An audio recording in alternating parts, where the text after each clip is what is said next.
qui allait se présenter personnellement.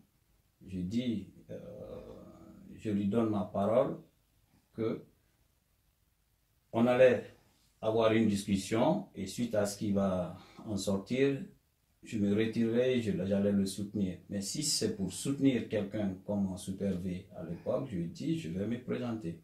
Et c'est comme ça, je suis allé jusqu'au bout. Justement, on a l'impression, quand j'ai un petit peu travaillé le sujet avant de vous avoir en face de moi, on a l'impression que c'était un petit peu précipité dans votre envie de venir à la tête de la Fédération guinéenne de football. Moi, Et personnellement, oui, personnellement, on avait l'impression que Super V, ça vous dérangeait tellement, ça vous démangeait tellement, que vous n'avez pas pris le temps nécessaire de vous préparer pour venir, parce qu'on vous juge pas éligible, parce que vous n'avez pas accumulé 4 ans d'expérience à la tête d'un club de professionnels de Guinée. Et qu'ensuite, j'ai l'impression que votre argument, quand on fouille un petit peu dans toutes vos interviews, vos lettres que vous avez adressées pour parler de votre candidature, ça ne tenait qu'à un seul mot, nous les anciens footballeurs, on doit être représentés. Vous pensez que c'était un peu trop léger aussi, avec du recul? non, c'était pas léger du tout et c'était pas précipité non plus. Quand on parle de statut aujourd'hui, tu peux pas déshériter tes enfants. Tu le sais très bien. Dire qu'il fallait faire 4 ans. Quand on regarde, quand on lit bien dans le statut, vous comprendrez que un ancien footballeur, quelqu'un qui a joué en équipe nationale, qui en a été capitaine, qui a travaillé pour le football, fait partie de la famille du football. Donc comment l'interdire de se présenter? Vous savez qu'il y a des textes et des lois. C'est pas parce que oui, c'est ça que je veux dire. Mais quand les textes et les lois sont taillés sur mesure, pour empêcher d'autres personnes qui peuvent pousser notre football, c'est bien dommage. Mais malheureusement, si je ne vous rejoins pas sur ce sens-là, c'est parce que vous ne venez pas de finir votre carrière internationale. Vous avez eu du temps devant vous, vous n'avez pas fait ces 4 années d'expérience. Ce texte-là n'a pas été inventé juste au moment où vous avez décidé d'être candidat. Oui, ça j'ai bien compris, mais certains se sont présentés et ont été élus et ils n'avaient pas fait 4 ans. Non, j'ai pas. Quand vous fouillez, vous verrez que d'autres personnes. Comme ça. Oui, mais si je fouille, je le sais, je le dirai à tout le monde. Donc mieux vaut que vous le dites peut-être avant tout le monde. Donc, j'ai pas. Comme vous pouvez fouiller et voir qui sont, c'est facile de le savoir. Je dis. Ces textes même qui m'a éliminé ont permis à d'autres d'être élus. C'est ce qui a justifié votre frustration et votre colère en ce moment. Exactement. Oui. C'est malheureux pour le football parce que quand on a des personnes qui sont prêtes à se mouiller pour pousser notre football, c'est dommage de ne pas leur faire appel. Et quand je parle des anciens footballeurs aussi, au jour d'aujourd'hui, un bon dirigeant qui a joué au ballon, et un bon dirigeant qui n'a pas joué au ballon, quand vous mettez les deux dans la balance, je pense qu'il serait mieux, avec les mêmes qualités, c'est mieux de prendre quelqu'un qui a déjà joué au ballon parce que vous gagnez en temps. Deuxième échec, s'il faut relativiser, parce qu'il faut souvent avoir des échecs pour réussir dans la vie. Tout à fait. C'est en tout cas ma vision des choses.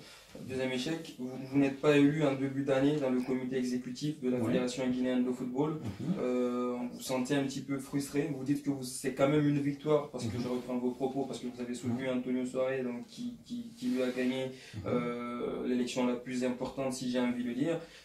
Au final, pour vous, avec du recul, vous avez besoin de prendre du recul, c'est ce que vous disiez également au sortir de ces élections-là. Avec du recul, vous pensez que c'est toujours un échec, ou vous avez relativisé, ou vous êtes toujours dans un rôle que vous auriez pu avoir même étant dans le comité exécutif? Alors là, pas du tout. C'est pas un échec pour moi parce que, comme je l'ai dit tantôt, j'ai été coopté par le président Antonio Soare, on a eu des échanges. On a discuté, j'ai eu sa vision et je suis venu pour soutenir sa candidature. Donc, il est devenu président. Pour moi, la victoire, elle est là. Maintenant, quelqu'un qui a déjà postulé pour être président, s'il n'est pas élu en tant que membre, franchement, je pense qu'il n'y a pas lieu de s'alarmer. Pour moi, je voulais aider le président Antonio par rapport à ses projets, par rapport à tout ce qu'on a dit. Et aujourd'hui, c'est le cas. Vous disiez également à cette époque-là, il faut juger l'équipe qui a été élue comme dans le bureau exécutif de la fédération par les actes qu'ils vont poser. Tout à fait. Et aujourd'hui, ça va bientôt faire une année qu'ils sont en place. Quels sont les actes qu'ils ont posés concrètement? Est-ce qu'on peut les juger après une année? Moi, je pense qu'il faut faire le bilan de toute façon. Mon conseil par rapport à cette question, Je l'ai répété plusieurs fois au comité exécutif et surtout au président et au premier vice-président que tous les 3 mois, maximum 90 jours, on va dire, de faire un état des lieux par rapport à tout ce qui s'est passé. Et un an après, faire le bilan de ce qu'ils ont posé comme acte au jour d'aujourd'hui, pour ne pas parler des résultats ou des réalisations qui ont été faites par rapport au siège, à l'engagement que eux ils ont vis-à-vis de tout ce qui va se passer. Je pense quand même il y a du boulot, il va y avoir du boulot. Ça c'est sûr. Bien évidemment, il va y avoir du boulot parce que tout est marqué dedans. Oui. Dans cette petite Bible de la Fédération guinéenne de football, avec en tête d'affiche, en tête de gondole, le président de la Fédération guinéenne de football. Il y a beaucoup d'ambition. Il est très intéressant ce livre, parce que ce petit bouquin, parce que je l'ai fouetté un petit peu, et j'ai envie d'y revenir dessus. En commençant par le football féminin. Oui. Le football féminin qui est quelque chose de très important aux yeux de la FIFA, mais également aux yeux de toute nation qui se respecte. Il faut dire que l'Allemagne a une très bonne équipe féminine, une très bonne équipe masculine. Les États-Unis, pareil. On ne va pas tous les citer. La France, en Afrique, on a le Ghana, le Cameroun, qui étaient des nations qui ne nous dépassaient pas au début où on compétissait dans les compétitions africaines. Sauf qu'on s'est laissé un petit peu enliser. Vous savez ma vision là-dessus. Aujourd'hui, sur le football féminin, on dit faire un stage d'une semaine tous les 40 jours hors de période de compétition internationale. Ils ne sont pas fait ces stages. Non, pour l'instant, non. Mais n'oubliez pas ça fait un an qu'ils sont en place. Oui. Mais n'oubliez pas que cette fédé a 4 ans pour mettre tout ça en place. Il y a beaucoup de choses qui se passent, qui sont venues pour parler. Allez, un exemple, ces affaires d'audit là, qui bouffent beaucoup d'énergie à tout le monde. On va y revenir sur ça. Je m'en doute. Donc, tout ça, c'est toutes ces choses-là qui font que des éléments externes qui arrivent à distraire l'équipe qui est mise en place. Nous, le cabinet que le président Antonio a mis en place, on essaie. Parce que ça, il ne faut pas l'oublier. Nous ne décidons pas. On ne fait que proposer. C'est comme là ma visite ici. On propose. Et c'est à eux d'en décider. Donc, quand je dis eux, c'est le comité exécutif. Il faut qu'on arrive à travailler en harmonie pour pouvoir mettre tout ça en place, mais ça ne se fait pas en claquant des doigts. Il faut quand même prendre du temps pour tout ça. Donc là-dessus, comme ils l'ont dit, s'il faut les juger après une année, si on doit leur mettre une note, c'est une note de 0 là-dessus. Alors, 0, non, quand même pas. Non, sur le football féminin. Sur le football féminin. Allez, j'en tire un ou deux. Bon, on va dire qu'ils n'auront pas la moyenne. On sait que la FIFA donne beaucoup d'argent pour le développement du football féminin. Vous n'êtes pas le président, bien évidemment. Non, il va où cet argent après une année? Non, pour l'instant, la Fédé n'a pas encore reçu sa subvention parce que j'en sais quand même un peu.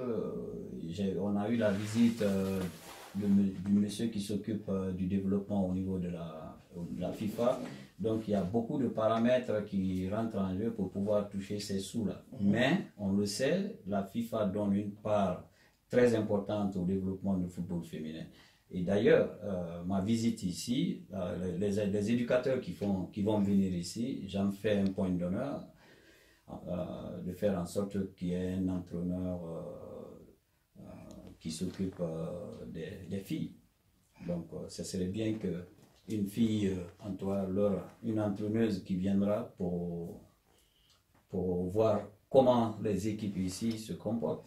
On en a parlé la semaine dernière avec le responsable du recrutement, le directeur sportif de Dijon, qui en même temps s'occupe de l'équipe féminine là-bas. Donc, c'est en cours. Donc, on espère que les choses vont se mettre en place. Si ce serait bien d'avoir une équipe féminine, avant de penser à la formation de celles qui vont entraîner l'équipe féminine. Comment vous pouvez former nos équipes si celles ou des personnes qui sont censées les former même ne sont pas formées? Donc ça va de soi. Évidemment. Donc de toute façon on s'intéresse au football féminin également. On ne peut pas nous taxer de ne pas nous intéresser au football féminin. C'est un point qui m'a touché dès mon premier abord. Ensuite on va parler des infrastructures. Alors j'ai l'impression que depuis l'arrivée du nouveau président de la Fédération guinéenne de football, j'ai l'impression que vous allez déjà m'éclairer parce que je ne suis pas tout le temps sur place. Yorokoye est un projet de la Fédération guinéenne de football ou un projet personnel d'Antonio Soare? C'est un projet de de Horea, donc du président Antonio Soares, mais que la fédération de football guinéen en général peut en profiter. Oui, il peut en profiter, bien évidemment. Aujourd'hui, toute personne qui vient en Guinée en visite à la Fédération guinéenne de football doit aller à Eurocodia. J'ai l'impression que c'est présenté comme une œuvre de la Fédération guinéenne de football. Vous ne le voyez pas comme ça, vous, la communication autour? Non, c'est vu comme le président, c'est-à-dire aujourd'hui, celui qui est le président de Horea, c'est la même personne au niveau de la Fédé, donc c'est facile pour les gens de faire des raccourcis. C'est facile parce qu'il aide peut-être à faire ses raccourcis? Non, bon, après, chacun, vous voyez la bouteille à moitié pleine, moi je vois d'autres personnes voient la bouteille à moitié vide. Ça dépend quelle interprétation mais on est d'accord que ce serait plus facile s'il n'était pas président du Horea Athletic Club. Après, ça dépend. Vous avez parlé tout à l'heure du statut. Si le statut le permet d'être président de 10 clubs ou je sais pas, si le statut le permet, pourquoi pas? C'est malheureux, peut-être pour certains, mais pour d'autres, non.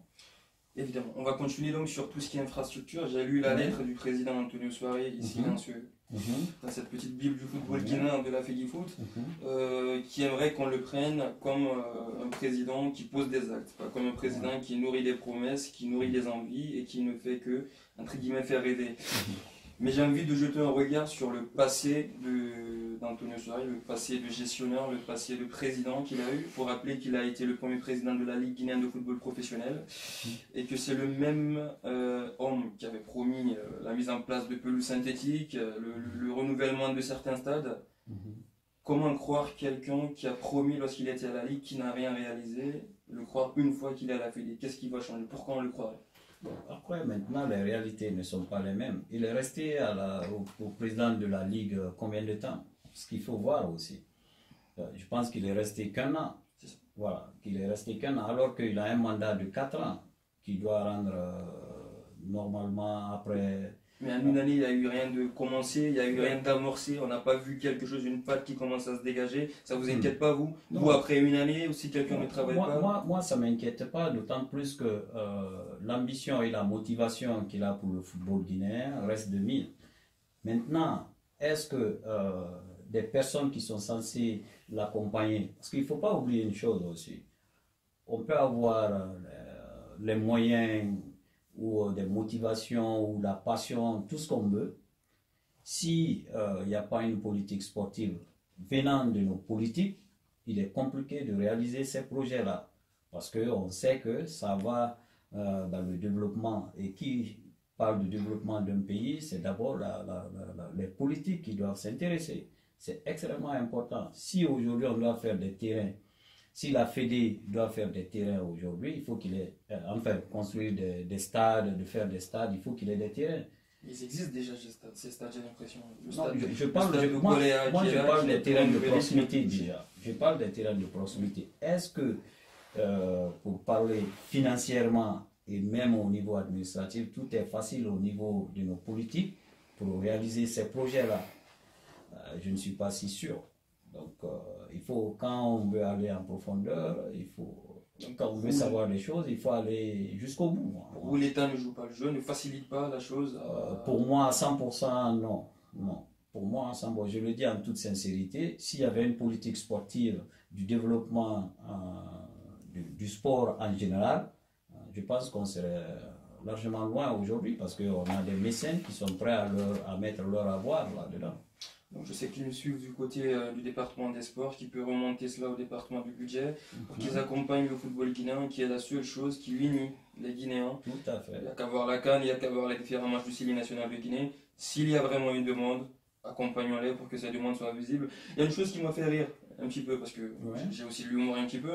Il y a une chose qui m'a fait rire ici, au point 10, au niveau des animateurs. On propose d'envoyer des leaders de supporters se former dans des grands clubs qui ont des grands groupes de supporters. Ça m'a fait rire, parce que moi ça me fait rire dans le sens où j'ai l'impression qu'on ne forme pas un supporter. On a une envie de mourir pour son club, créer pour son club pendant 90 minutes. Je ne sais pas si à Gladbach un supporter a été envoyé à Dortmund pour se former en 96 ou en 86. J'ai l'impression que ça fait miroiter les gens. C'est quoi? C'est pour dire aux gens qui dansent dans le stade, accompagnez-moi, je vais vous faire voyager, ou c'est absolument... Enfin, excusez-moi du terme, c'est pas sérieux, non? Si, vous allez envoyer les gens. C'est très très très sérieux. Oui. Ce qui est là, c'est très très sérieux. Vous avez regardé souvent les matchs au stade du 28 septembre, dans nos stades? Oui. Souvent. Oui. Jusqu'à ce que je commence à avoir peur parce que le stade tremble un peu. Ça, c'est chaud. Okay. Et chez nous, les supporters, quand on veut les qualifier, sont là pour regarder les matchs. Pour moi, c'est des spectateurs. Là, on parle des animateurs. Au jour d'aujourd'hui, tu expliques à un supporter là-bas comment, quand tu vas au stade du Vélodrome, les supporters se comportent, il est ébahi. Parce qu'il ne sait pas. Prendre ce garçon, enfin ce monsieur ou 2 ou 3 personnes, venez, on va là à Dortmund. Vous rencontrez un des responsables des groupes de supporters, comment il s'habille, comment ils sont organisés pour des déplacements, comment ils se coordonnent, comment ils coordonnent tout ça, pour parler même à ceux de l'OM par exemple, je sais, ils sont intéressés par rapport à la vente des billets. Donc ils touchent quelque chose pour pouvoir s'organiser et pousser leur équipe. Parce que le public, quand même, on le dit, c'est le 12e homme. Si nous on vient, il y a Naby qui était vraiment Traoré, juste quand il fait un geste magnifique, on applaudit, c'est facile pour tout le monde. Mais comment faire quand ces joueurs-là sont en difficulté?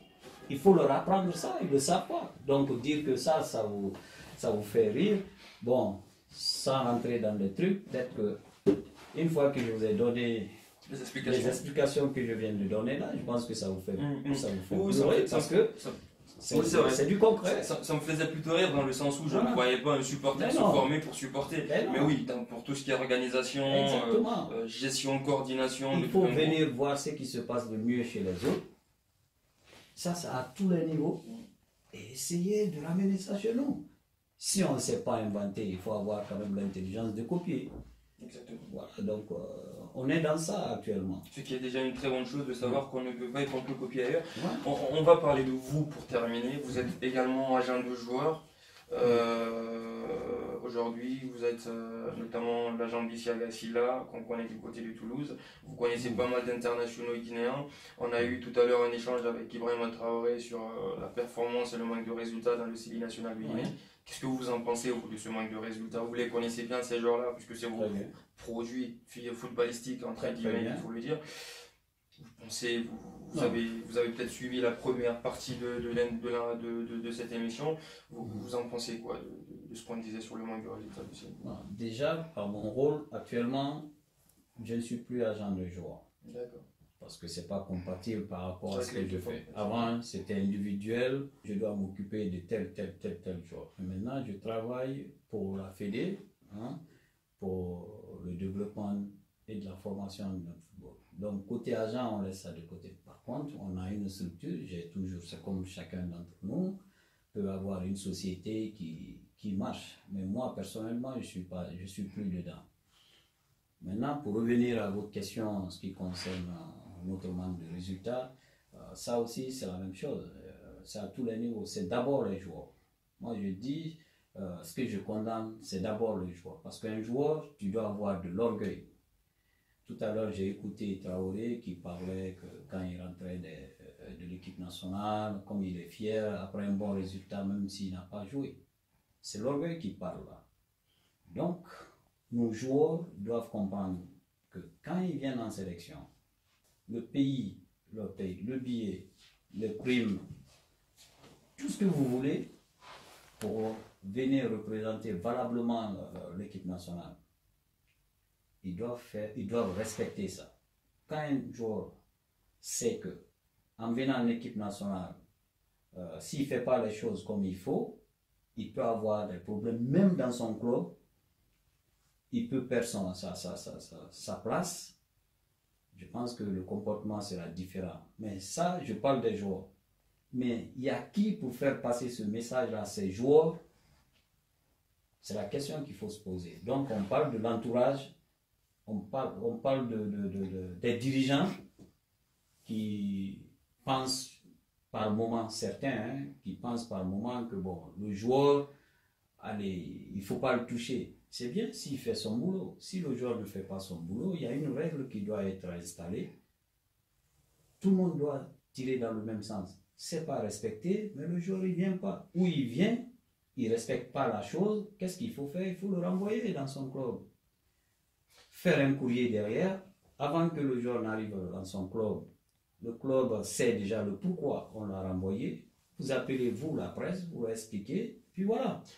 Et une fois que ça c'est fait, moi je pense que Ibrahim Traoré ou Naby Keïta, pour ne citer que ces leaders-là, le jeune qui viennent de Samkon ou le Petit Sékou ou d'autres qui viennent, ils prennent l'exemple, bon ou mauvais.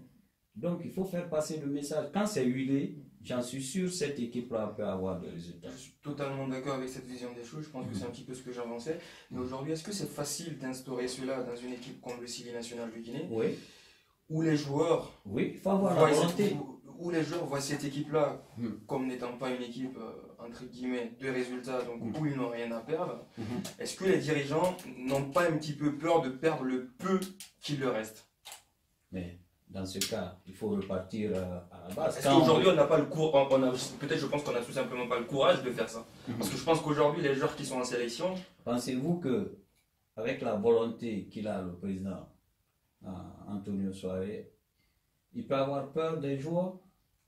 Moi, je ne pense pas. Que ce soit lui, le pas comité peur personnellement des joueurs, peur de la retombée d'une telle décision. Mais c'est ça que je dis. Tout est dans la communication. Au jour d'aujourd'hui, si tu viens en équipe nationale pour ne pas respecter le maillot, mais tu ne viens pas, quitte à ne pas avoir un bon résultat, que de faire venir tous ces joueurs-là et les résultats ne sont pas bons quand même.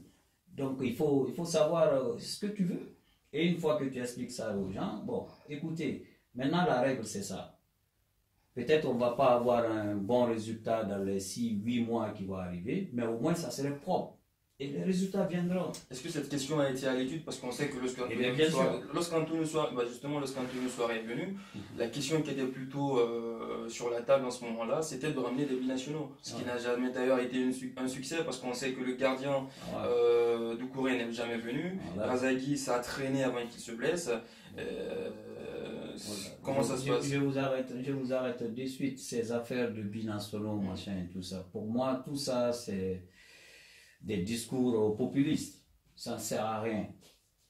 Moi, aujourd'hui, imaginez que je suis footballeur, je ne suis pas né en Guinée, je joue dans un club ici en Europe.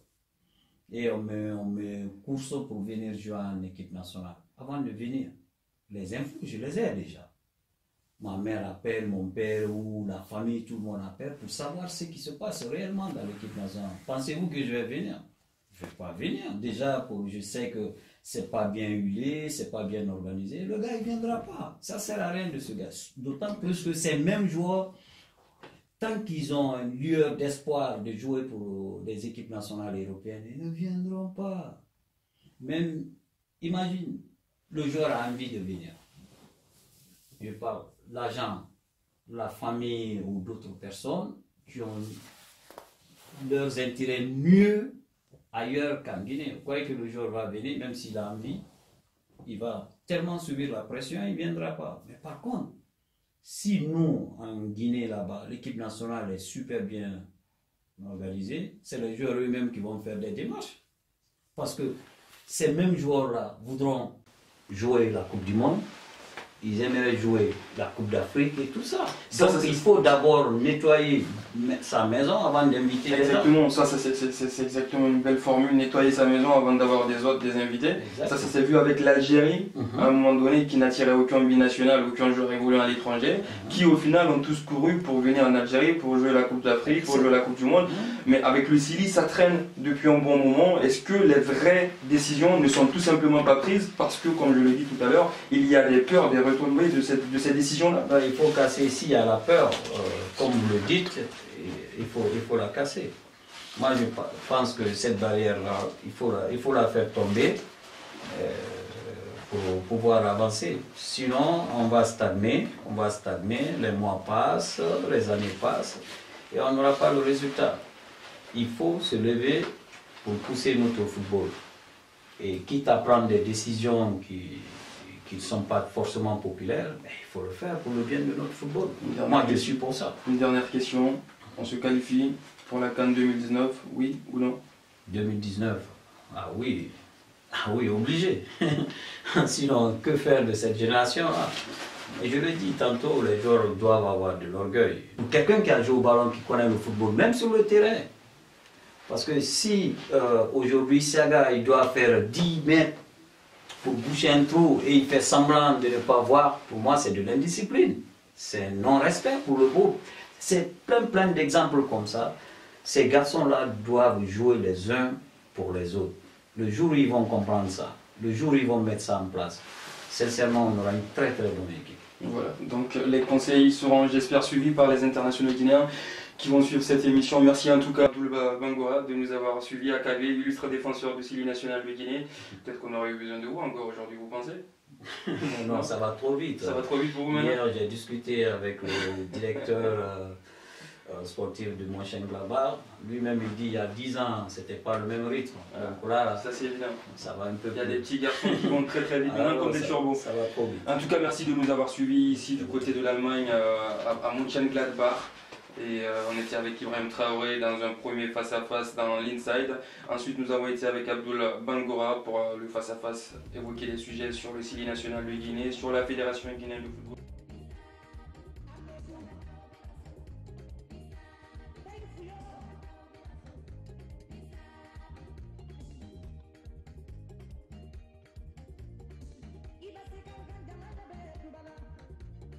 Iba te la biga mana be tubala, ali bate forela.